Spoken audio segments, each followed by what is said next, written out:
Hello, everybody. I'm George from Ireland. Well, thank you for coming back to my channel. And this is celebrating Trafalgar Day. So happy Trafalgar Day to everyone.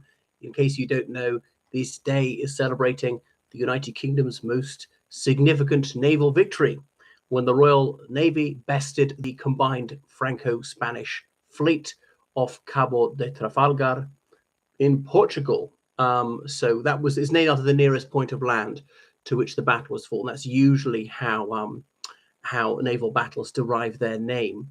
And it was well known by the late 19th century, well into the 20th century, sort of petered out by the late 20th century. I remember 2005, the bicentenary of the battle was marked by some naval review back then. And it was the French and the Spanish came along because they had killed a British admiral, Lord Horatio Nelson. Methinks it was a French sniper who felled him. They regard this as a success, but apart from that, it really wasn't. I'm not sure, did any British ships get sent to Davy Jones's locker? Obviously, certainly, a few hundred British sailors got killed. Some are buried in Gibraltar, the nearest British base to where the battle was fought. So there was a Navy League, which was formed in 1894, and that encouraged people to commemorate Trafalgar. It was not just in the United Kingdom, it was in some of the colonies and the dominions as well. I remember that was the zenith of the Royal Navy when the Naval Defence Act was passed, demanding double power standard. The Royal Navy had to be bigger than the second biggest navy in the world, plus the third biggest navy combined. So in case they ever teamed up, the Royal Navy should still best them. Why not bigger than the second plus the third plus the fourth put together? Well, the cost would just be ruinous at that point. So the Battle of Trafalgar is part of these Napoleonic Wars. And remember, the Bourbon King of Spain had been deposed by Napoleon. His elder brother, Joseph, put there in Spain. He's deeply unpopular. He wouldn't leave Madrid because his forces didn't fully control the countryside. The French army had to come in and help them. There were not that many Spaniards that took his side. Eventually, that King Joseph wouldn't even leave his palace. The risk of assassination was so high. And eventually, he hightailed it back to France with his wife and daughters. He had no sons. But anyway, the Spanish fleet was briefly under French command, and Admiral Villeneuve, he was the French commander there, and he was captured by the Royal Navy. And there was the Spanish admiral, he was partner Neapolitan. Remember, the Spaniards used to rule some of southern Italy, which is there's Il Quartiere Spagnolo in Napoli. And how on the west coast of Sardinia, they speak Catalan to this day, like Castel Sardo.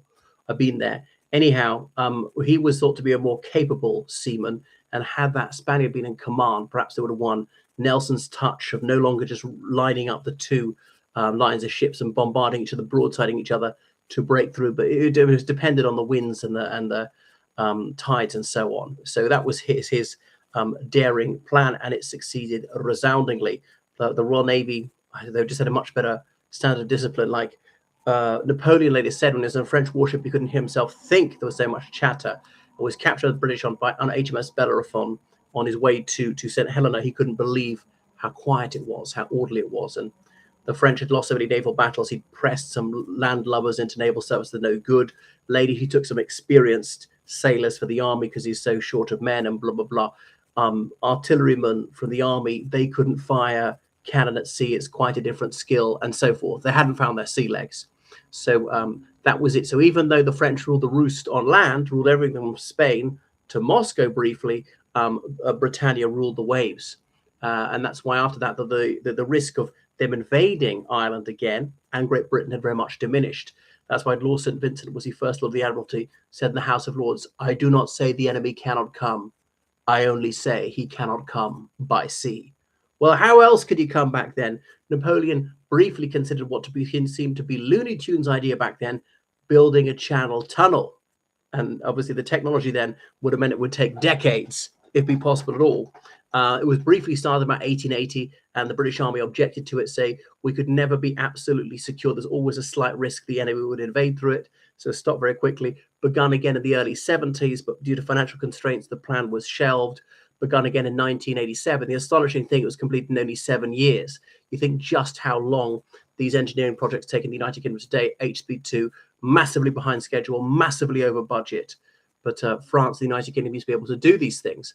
So that is Trafalgar Day. Okay, so they often toast the immortal memory of Lord Nelson, those who fell with him, on his ship HMS Victory, as in His Majesty's ship Victory. So in the wardroom, that's at the officers' room of Royal Naval bases and Royal Naval warships all over the country, they'll be celebrating it. The Sea Cadet Corps, that's for teenagers a bit too young to be in the Royal Navy doing it.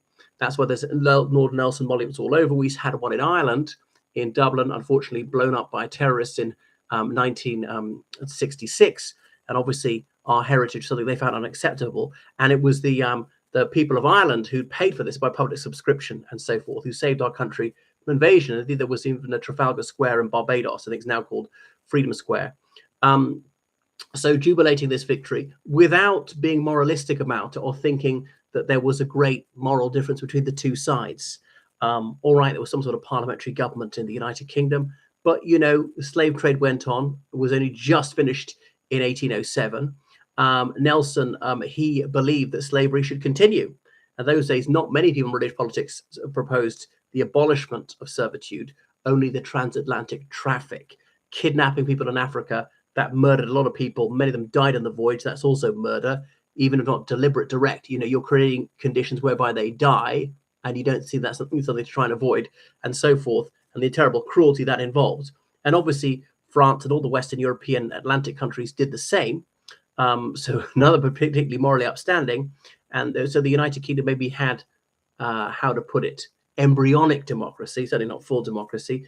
And France was a totalitarian state under Napoleon, with total sham elections and no freedom of expression and so forth. The United Kingdom clamped down a lot because of fear of revolution.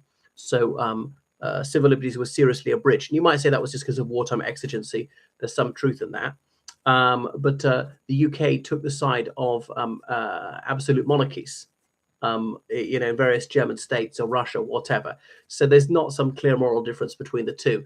A better thing to do would have been to negotiate peace, like the Whigs suggested, save a lot of lives and a lot of money, and so it went on. But after Trafalgar, there was really no serious chance that France be able to successfully invade the United Kingdom.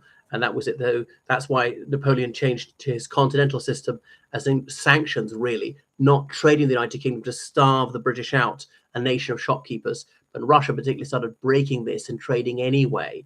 And Napoleon said, well, I can't let them get away with that, because if they're going to be trading illegally with the United Kingdom through that northern route, I say illegally, they decided treaty swearing not to do it, then other countries are going to start trading with the British and the whole sanction system will break down, which is why he made his fateful decision to cross the river into Russian territory and march on Moscow. Although oddly, why was he choosing that? St. Petersburg was the capital. Then he could at least maybe supplied himself by coast a bit, evacuated by coast. Right. Anyway, thank you so much for watching my channel. Make sure you subscribe on Patreon and PayPal to gmail.com. So Lord Nelson, he had so many Irishmen aboard his ship, HMS Nelson. He had an interpreter because some of them could not speak the English tongue.